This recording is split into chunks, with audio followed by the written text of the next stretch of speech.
교회는 모든 인류는 모든 것이 공명정대하게, 다시 말하면 정의롭게 모든 것이 이루어지기를 추구하며 노력을 하고 있습니다.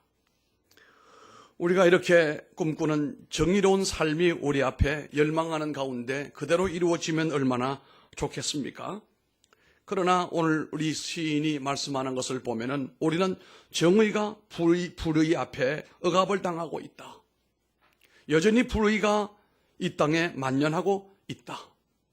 심지어 불의와 정의를 구분해야 될 이 검사나 판사들, 법정에서도 사람 따라 다르고 정권마다 다르고 지역마다 다르고, 이것이 무엇인가?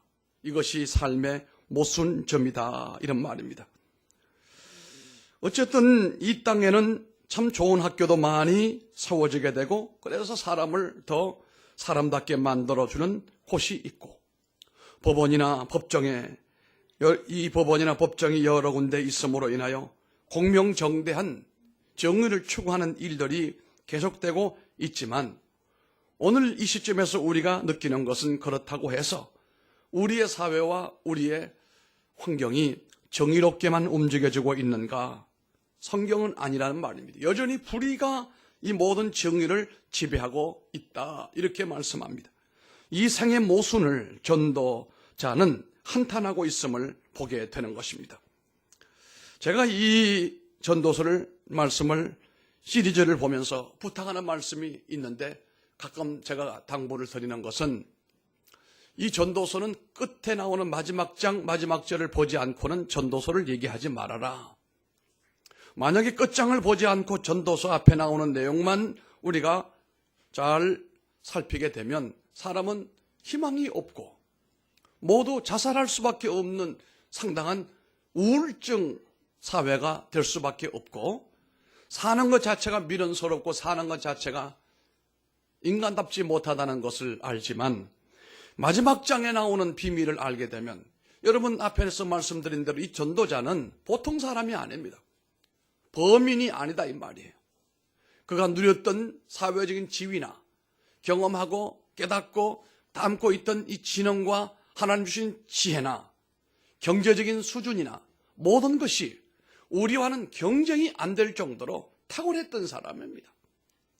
그런 사람이 삶을 다 살고 난 다음에 했던 말이 뭡니까? 해 아래 모든 것이 헛되고 헛되니 헛되고 헛되더라. 그럼 우리로 하여금 헛된 세상을 못하러 살려고 하는 것인가? 이게 오늘날 현대인들의 딜레마입니다. 그런데 이 전도서 마지막 장에는 뭐가 있습니까? 하나님 안에서 위로를 받고 하나님으로 인하여 우리가 살아가는, 신앙으로 말미암아서 그래서 이렇게 살아가노라고 하는 해답이 있는데, 여러분 앞에 나오는 내용만 보지 마시고 뒤에 나오는 내용도 자꾸 참고를 하시기를 바랍니다. 오늘 이 말씀 가운데서 두 가지 내용을 구분해 보려고 합니다. 먼저는 이 땅에 정의가 사라지고 있다는 사실이 16절로 22절까지 상당히 긴 내용을 설명을 하고 있습니다. 대학마다 가보게 되면은 대체로 정의, 진리, 이런 그 테마들이 자리를 잡고 있고, 젊은이들에게 물어보게 되면 정의가 삶의 가치 가운데 단연 우위에 있는 것을 우리가 보게 되는 겁니다. 이렇게 사람들은 살아가는 가운데 정의로운 사회와 정의로운 환경을 꿈꾸고 있지만, 개인마다 단체마다 직장마다 사회마다 사실은 이 정의가 사라지고 있고 부재하고 있는 상황이라고 하는 것입니다. 그 시대, 그 삶의 현장에 대한 전도서 기자의 이 허무한 독백이 기록된 것을 우리가 16절로 확인해 볼 수가 있습니다. 우리가 16절 말씀을 우리가 한 목소리로 한번 읽어보도록 하겠습니다. 16절입니다. 7절입니다. 또 내가 해 아래에서 보건대 재판하는 곳 거기에도 악이 있고 정의를 행하는 곳 거기에도 악이 있도다. 이 이곳은 그 어떤 곳보다도 정의로워야 됩니다. 가장 정직해야 될 그 장소에, 그곳에도 불의가 있더라, 이 말입니다. 재판정이라고 하는 것은 지구상의 어떤 장소보다도 가장 공정해야 되고 공의가 실천되어야 할 이 장소에 오히려 악이 있고 오히려 불의가 지배하고 있는 그 모순 앞에 전도서 기자는 놀라워하고 있고 말할 게 없다 이겁니다. 똑같은 재판정의 불의와 또 다른 장소는 말할 것도 없지만 가장 정의가 실현되어야 할 교회 안에서도 오히려 어떤 경우에는 불의가 지배하고 있는 이 삶의 역설 앞에서 우리는 더욱더 인생에 대한 허물을 고백하지 않을 수가 없습니다. 참으로 우리 교회는 그와 같은 소가리를 앓은 적은 없습니다만은 요즘에 큰 교회들마다 여기저기에서 서로 이 문제 때문에 다투고 뭐가 진리냐 뭐가 정의냐라고 하는 문제 때문에 이렇게 갈리고 저렇게 갈리고 이렇게 나뉘어지고 저렇게 나뉘어지는 이런 일들도 교회 안에 있음을 볼 때에 이게 전도자의 표현으로 말하면 허무하다 이겁니다. 뭐가 원리대로 되면 얼마나 좋겠습니까? 공식대로 되면 얼마나 좋겠습니까? 오래전에 제가 어떤 책을 읽었는데 이런 얘기가 나왔어요. 그 큰아들은 공부를 잘했습니다. 집안은 너무너무 가난했지만 공부를 잘하면서 가정교사, 과외를 하면서 건건히 고등학교 때부터 혼자 일어서가지고 대학을 들어갔고 좋은 대학 나와가지고 검사가 됐어요. 검사가 되니까 세상의 권력을 다 얻게 되고 부족함이 없이 사는 거예요.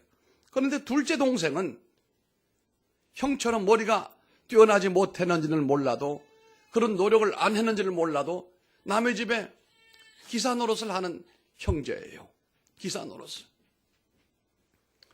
형은 검사가 되어 세상 권력을 다 가지고 있고 바로 다음에 태어난 동생은 남의 집에 운전, 혹시 여러분 여기 운전이 직업인 분들은 오해하지 말기를 바랍니다.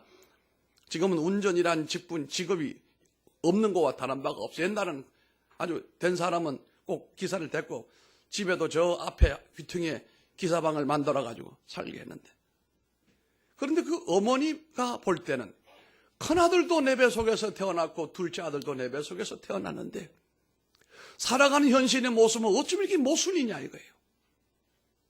어릴 때는 사실은 둘째가 더 똑똑했고 더 잘생겨가지고 야 이놈이 형보다 더 낫겠다 싶었는데 막상 삶의 현장에는 이런 모순이 어디 있느냐 이거예요. 요렇게 되면은 이렇게 돼야 될 텐데 그 공식이 안 맞아 들어간다 이거예요. 거기다가 또 형제가 명절만 되면 모여서 다투는 거예요.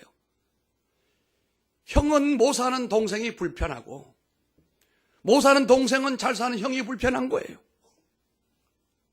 이러다가 점점 관계가 악화되니까 아예 명절이라도 보지 않고 인간관계를 다 끊어버리고 말았어요. 그 가운데 가장 고통을 당하는 이가 하나 있습니다. 노모예요. 그 어머니는 가슴이 아픈 거예요. 차라리 두 놈이 다 잘 살든지 다 못 살든지 하면 될 텐데 이게 너무 간격이 벌어지게 되니까 어떻게 할 도리가 없는 거예요. 여러분 이게 삶의 모순이다 이 말입니다. 여러 가지 모순이 많이 있습니다. 잘 준비가 돼서 이 사람은 분명히 이렇게 될 텐데도 불구하고 그렇게 안 됩니다. 어떤 이는 기대도 하지 않았는데 어떻게 이렇게 되는 사람도 있다 이거예요. 이번에 고향을 가서 하룻밤 자고 아침에 함께 예배드리고 식사하고 바로 올라왔는데 제 친구 가운데 한 사람이 있습니다.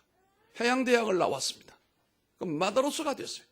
그런데 그 마다로스를 하다가 저 남태평양 어떤 곳에서 배가 좌초가 됐어요. 그럼 인생 끝나야 되지 않아요? 좌초가 돼가지고 선장도 못 해먹고 이제 끝났어요. 그러니까 누가 소개를 해가지고 저 고대 법대에 가면은 암흑의 교수가 있는데 그분한테 가서 잘 얘기하게 되면은 당신 진로가 열릴 것이라고 멘토가 얘기를 해줬어요. 그래서 그 어른을 찾아가니 그분이 아이고 아직도 젊은이가 기대와 소망을 절망으로 바꾸기는 너무 아까우니까 해상법을 공부하라고 계산법을. 그때만은 해상법이 거의 없다시피 했을 텐데 이 교수님이 그래도 수제자처럼 키워줬어요. 뭐 이러고 저러고 지나가더니 얼마 전에는 연락이 왔어요. 형님 하면서 하는 말이에요. 제가 법대 로얄 스쿨의 교수가 됐어요. 야, 네가 무슨 로얄 스쿨의 교수가 되느냐 그랬더니 아이고 인생 만사 세옹지만 몰라요. 세옹지만. 그 친구는 마드로스 하다가 배가 자초가 돼서 인생 그냥 끝난 줄 알았는데 어디 고대 로얄 스쿨의 법학대학원의 교수가 됐냐. 그랬더니 그쪽 분야에 전문가가 없대요. 자기가 자기 섬기는 교수님이 이제 은퇴하시고 마톤을 받았는데 그걸 내가 그건 은사의 선물이기도 하지만 하나님의 축복이다 그게.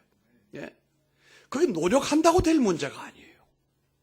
이게 어찌 보면 우리 삶에 대한 모순점이다 이런 얘기인데요. 그 모순 가운데 다음 주에도 이런 모순에 대한 얘기를 하겠습니다만 오늘은 가장 정의로워야 될 부분이 불의에 의하여 지배당하고 있는 이런 모습을 볼 때 고통스러운 것이거든요. 아직도 우리 사회가 마찬가지입니다. 정권이 바뀔 때마다 검사나 재판하는 모든 절차를 보게 되면 이게 정권 따라 입맛 따라 간단 말이에요. 도무지 정의가 뭐냐, 기준이 뭐냐 이거예요. 어찌 보면은 전 정권에 대한 보복이고 공격이고 또 이번 같은 경우에는 보면은 그 기존의 대한민국의 민주주의와 자본주의의 그 틀을 뭔가 사회주의로 바꿔놓으려고 하는 이런 일에 이 재판하는 사람들이 일조하는 것이 아닌가 이런 염려를 또 하게 되고 만약에 다음에 또 정권이 바뀌어지게 되게 되면 또 어떻게 할 것인가. 검사들은 내가 볼 때는 자기들은 엄청난 프라이드를 가지고 있지만 속 없는 사람 가운데 대표적인 집단이 나는 검사들이라고 생각을 합니다. 여러분 검사들도 목 매달아 죽습니다. 연탄불 피워놓고 자살합니다. 괴로우니까. 그런 것들을 우리가 이 성경에서 어떻게 이해를 해야 될 것인가. 여러분 잘 아는 파스칼이라는 사람이 그런 말을 했습니다. 피레네 산맥 이쪽에는 정의가 피레네 산목 저쪽에 갔더니 불의가 되었더라. 피레네 산맥이라고 하는 것은 여러분 잘 아시는 알프스 산맥의 일부입니다만은 남쪽과 북쪽을 나누어 놓게 하는 경계선입니다. 어떤 건 북쪽에 갔더니 정이고 진리인데 남쪽에 갔더니 불이고 잘못됐더라 이거예요. 파스칼 때부터. 도덕적인 기준을 도무지 형성하지 못하는 인간이 아닌가. 정의 앞에서 오히려 무기력한 자신의 모습을 보일 수밖에 없는 인간성의 고민과 우리의 삶의 이 혼돈이 허물을 일으키는 것이다 이 말입니다. 이것이 전도서 기자가 정의와 부재하는 사회를 지켜보며 토해내는 슬픔의 고백이 오늘 아침에 우리가 읽었습니다. 어떻게 우리는 이 문제를 극복할 수가 있을까? 아니 정의가 부재하는 이 삶의 현실, 역사의 장에 대한 하나님의 대책은 도무지 무엇일까? 여러분이 살아가는 삶에도 아마도 말하지 않지만 불만인 경우들이 많을 거예요. 나보다 못한 사람도 이만큼 잘 살고 있는데 나는 이만큼 되는데도 그만큼 못 살고 있고 아무개는 뭐 어떻게 됐는지 나가는 길이 척척척 열리는데 나는 모든 그 조건이 갖춰져 있음에도 어떻게 여기 머물고 있을까? 목회자도 마찬가지입니다. 여기 세종안교회 제 친구 박종식 목사는 학교 다닐 때는 난 공부하는 걸 못 봤어요. 그 친구. 뭘 봤느냐? 찐빵 먹는 것만 봤어요. 뒤에 앉아가 찐빵을 뜯어먹고 앉아요. 사람은 좋습니다. 그런데 교회를 하는데 하나님께서 그가 목회하는 현장을 안양에서는 단연 제일 큰 교회를 목양을 했어요. 그런데 또 풀리지 않은 모순이 뭐냐고 하면은 40대에 파킨슨 병이 온 거예요. 그래도 파킨슨이 한 50이나 60대 와야 그게 모순이 안 되잖아요. 40대 파킨슨이 온 거예요. 그 질병을 끌고 오다가 지지난달에 이제 자기 사위에게 교회를 넘겨줬습니다. 그런데 그것도 참 보면 그 아들이 있어요. 아들도 목사님이에요. 괜찮아요. 박 목사님 아들도. 사위도 목사님이에요. 그런데 박 목사님은 아들을 세웠으면 하는 반면에 그 사모님은 사위를 세웠으면 하다가 사모님이 이긴 거예요. 자, 그걸 보면 내가 남편 전도하든 전도하지 못하는 여자는 여자도 아니다. 어떻게 그 중요한 결정을 어떻게 여자에 의해서 이루어지느냐. 안 그렇습니까? 여자에 의해서 조종되지 않는 남자는 세상에 없거든요. 오늘 여기 남편 주 앞에 못 모시고 나는 분들은 통의 자복을 좀 해. 어떻게 된 게? 남편 하나 제대로 전도하지 못하느냐. 아멘 없는 거 보니까 좀 괴로운 게 많은가 보니까 그렇게 이해를 하고 넘어가겠습니다. 어쨌든 정의가 사라지고 불의가 극성을 피우고 있는 이 모순된 사회에 우리가 살아가면서 그리스도인들은 어떻게 이해를 하고 살아가야 될 것인가? 라고 하는 물음에 대한 답입니다. 우리는 정의를 왜곡하려는 유혹이 내게 올 때마다, 또 정의가 왜곡되고 있는 삶의 현장을 눈으로 바라볼 때마다, 군부 독재가 물러갈 때 그냥 그분들이 물러가지 않았습니다. 저도 저 남대문 시장가 데모하러 갔어요. 체류탄 가스 맞아가면서. 그 군부 세력은 빨리 사라져야 될 정권이에요. 안 물러나고 서울에 봄이 와야 된다는데 안 오고 자꾸 군인들이 저러니까 기필코 몰아냈잖아요. 우리가 그와 같이 우리가 삶을 살아가는 가운데 삶의 현장에서 할 수만 있으면 하나님의 정의로운 일을 이루어내야 되겠지만 꼭 그것이 그렇게 되지 않을 수도 있다는 거예요.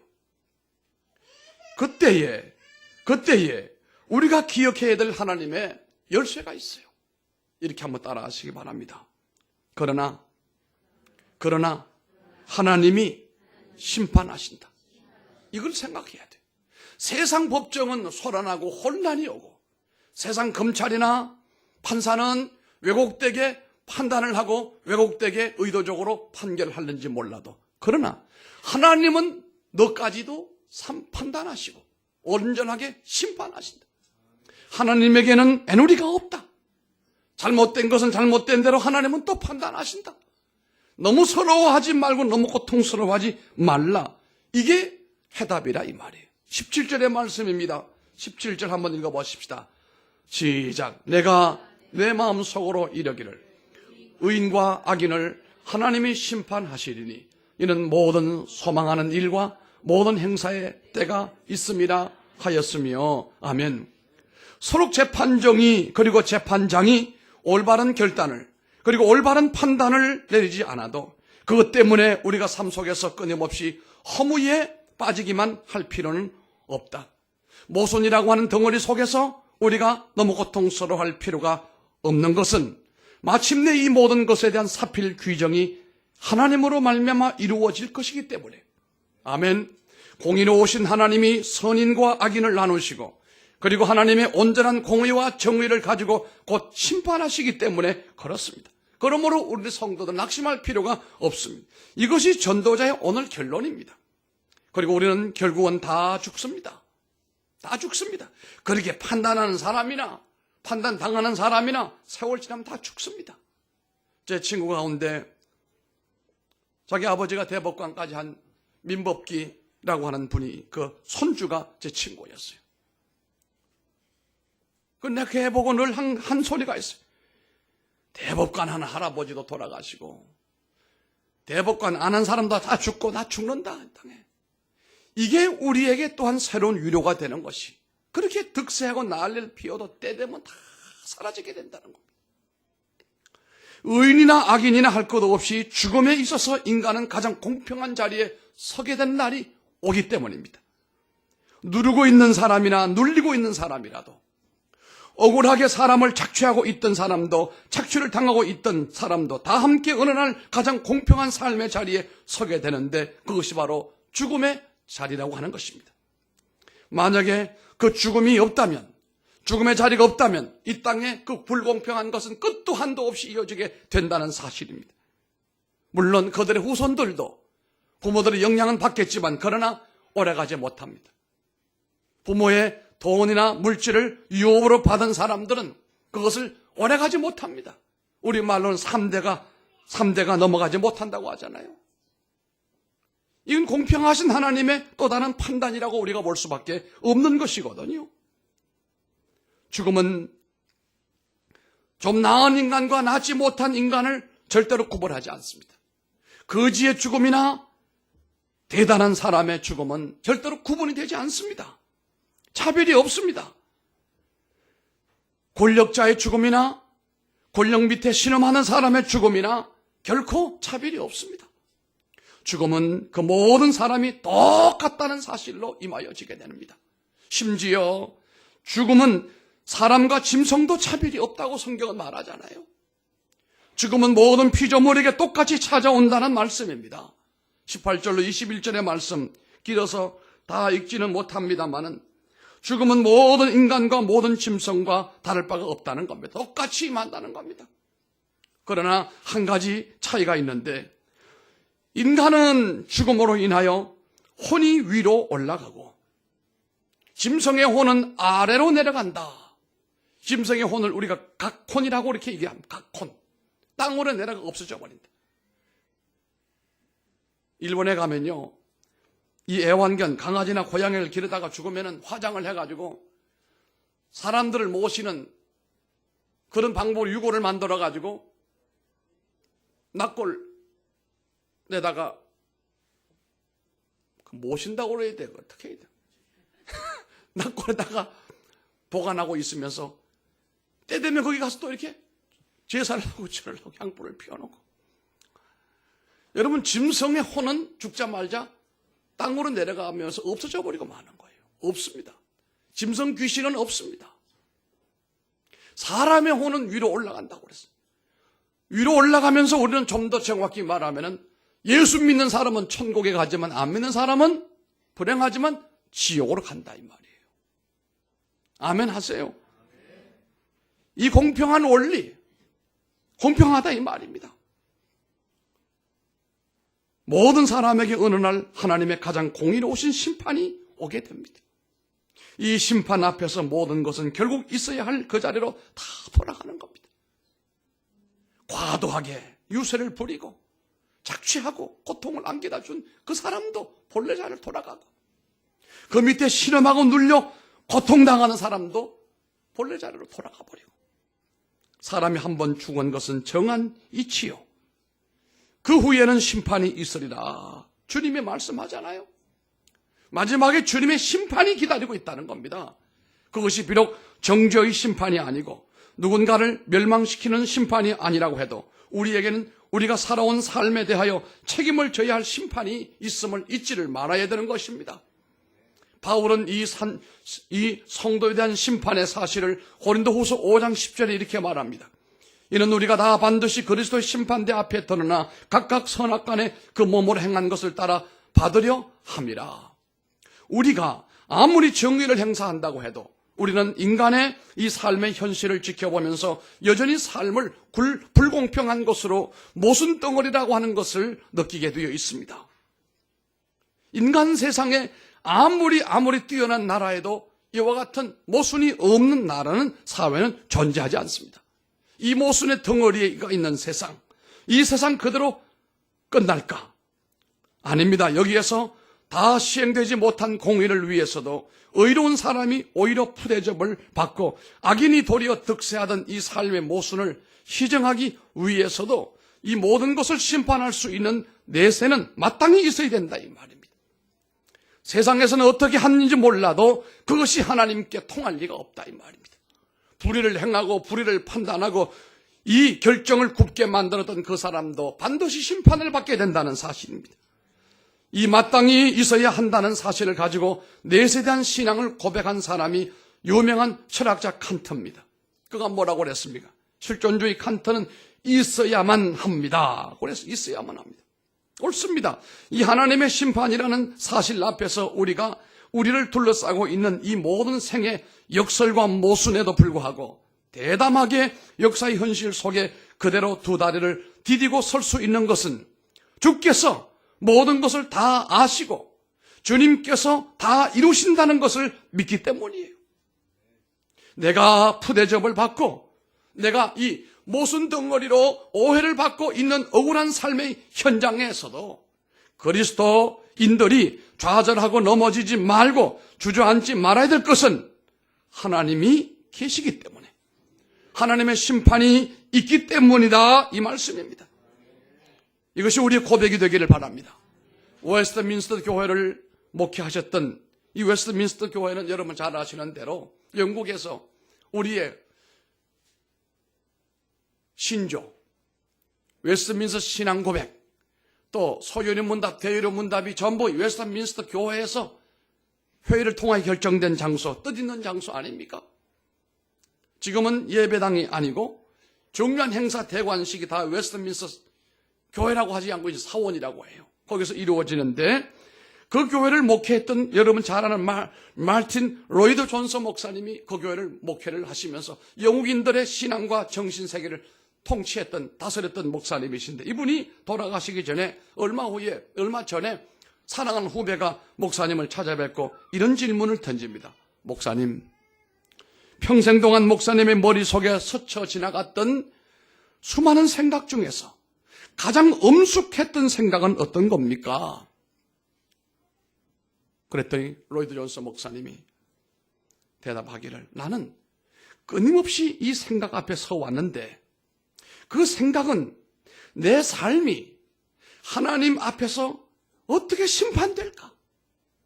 내가 늘 이것을 앞에 놓고 생각하며 살아왔다고 그랬습니다. 여러분, 로이드 존스 목사님에게만 심판이 있는 게 아닙니다. 모든 우리에게 심판이 있습니다. 악을 그렇게도 행하던 사람들, 물론 살아서도 일부 심판이 있습니다만은 그러나 죽어서 그 심판이 면제되는 거 아니에요. 반드시 그 사람에게 심판이 가요. 의를 위해 살고 하나님의 영광을 위해 살고 정말로 믿음으로 사는데도 불구하고 여전히 환경과 생태계는 힘들고 어려워 허덕이는 사람들, 하나님이 그를 심판하실 때 그냥 하지 않습니다. 그 억울함과 답답함과 그 모든 수고로움과 고생에 대하여 하나님께서 후한 대접으로 판단해 주실 날이 온다는 거예요. 세상 법정과 세상 재판장들에게 여러분 너무 신뢰하지 마세요. 그 사람들도 사람인데 그 사람들도 사람 아닙니까? 응당 굽어질 수 있고 왜곡될 수 있다. 그냥 그렇게 믿으세요. 육법 전사가 있어서 그들이 달달 외워 사실을 2번이나 거쳐가지고 그 사람들 가운데 곤란해가지고 검사가 됐다 할지라도 법은 법이고 그러나 판결은 반드시 올바르게 내려지는 판결은 세상에 한 건도 없습니다. 다 뭐에 흔들리게 되고 이끌리게 되고 조종하게 되고 그래서 그나마 그렇게 되어지는 것이 그래서 우리가 이 정도 살고 있다라고 생각하면 됩니다. 누가 나타난들, 어떤 대법관이 나타난들, 어떤 법무장관이 나온들 이보다 조금 나아질는지 모르지만 더 큰 거 기대할 필요도 없어요. 왜요? 타락한 인간이 내리는 결정인데 완벽한 결정이 어디 있겠느냐 말이에요. 그러나 하나님은 완벽한 판단을 내리시는 분이시다. 그 검사들이나 재판장 그 위에 하나님께서 계시기 때문에 그들 잘못된 판단이나 잘못된 판결에 대하여 하나님이 보응하신다. 그러므로 이 땅에 사는 우리들은 이 하나님 앞에 그들도 그들이지만 우리들이 내가 마지막 하나님 앞에 섰을 때 정말 뭐라고 하실까? 여기 관심을 가지시기 바랍니다. 매 주일날 주님 앞에 나가서 예배드리고 이렇게 아름다운 찬양으로 영광을 돌리고 힘들고 어려워도 복음 전하는 일에 앞장서고 내 이웃 주변 사람들에게 후하게 대접해주고 힘 닿는 데까지 주님의 뜻을 이루려고 애쓰는 아름다운 인간관계를 만들어가는 사람이라고 한다면 참으로 주님 앞에 섰을 때에 어찌 주님께서 이 땅에서 누리지 못한 영광에 면류관 주시지 않겠습니까? 너무 서러워할 것 없어요. 저는 판교에서 있다가 이곳에 와서 내 많은 걸 배웁니다. 이런 일이 없었다면 결코 배우지 못한 진리를 많이 배운다 이거예요. 아, 세상 그렇구나. 그런 건 아니구나. 이럴 수도 있는구나. 우리 교우인들 가운데도 한 사람 한 사람 가만히 보면 그보다 훨씬 더 잘 사셔야 될 분들이 많아. 우리 교인들 가운데. 아멘 안 하시나? 그런데 그냥 고생한단 말이에요. 누가 그걸 알겠어요? 어떤 이는 남편이 먼저 세상을 떠나고, 어떤 이는 아이들이 제대로 말을 안 듣고, 그 속성을 누가 알겠어요? 그래서 실타래 풀리듯이 술술 풀리면 얼마나 좋겠어? 술술 풀려. 안 풀려. 더 얽혀진단 말이에요. 그 누가 알아주겠습니까? 하나님은 아신다 이 말이에요. 또 하나님이 그것을 막으시고 다른 길로 나를 인도하시고 다른 쪽으로 나를 축복하시려고 하실까? 하나님을 의지하지 않고 하나님의 운영하심과 섭리와 하나님의 그 판결을 우리가 중요하게 생각하면 세상에 딜레마가 와도 다 풀리게 되어 있습니다. 생각하십시오. 정말 잊지 말고 생각하시기 바랍니다. 주께서 우리의 삶을 심판하시게 될 때 나는 정말 하나님 앞에 공정함이 있느냐? 정말 정의가 존재했느냐? 남의 얘기하지 말고 세상에 공의가 없고 세상에 정의가 없다고 말하지 말고 내게는 공의로우며 내게는 정의로운가 나를 한번 돌아보는 우리가 되기를 바랍니다. 두 번째는 정의가 억압당하고 있다는 사실이 모순점이라는 겁니다. 이게 4장 1절로 3절입니다. 정의가 억압당하고 있는 현실에 대한 전도자의 절규입니다. 1절 한번 읽어보십시다. 4장 1절 내가 시작.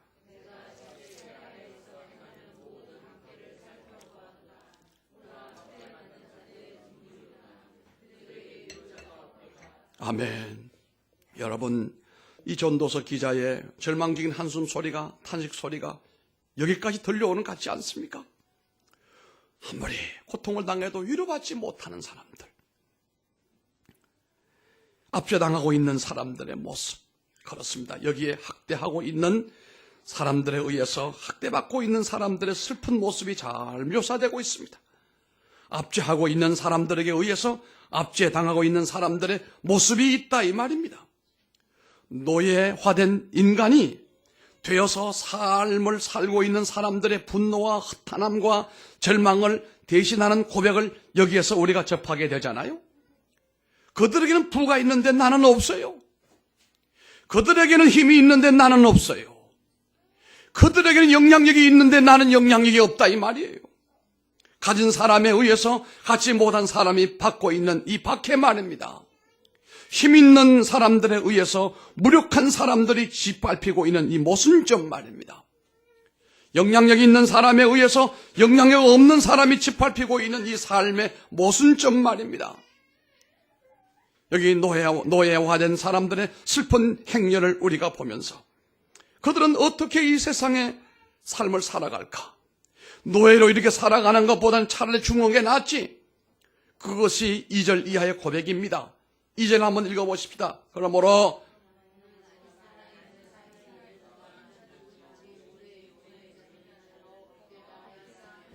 아멘.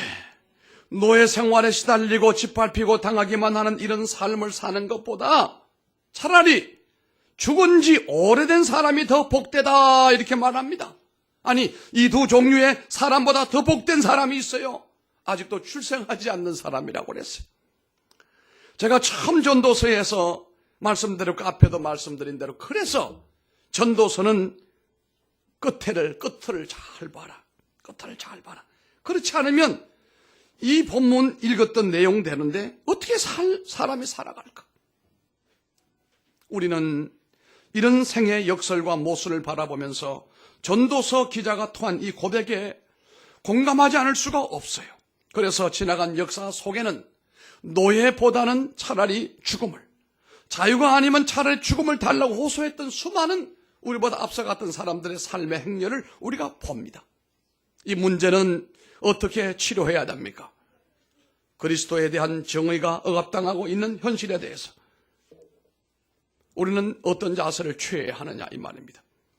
그리스도인으로서 내가 가진 자라고 생각을 합니까? 내가 영향력이 있다고 생각을 합니까?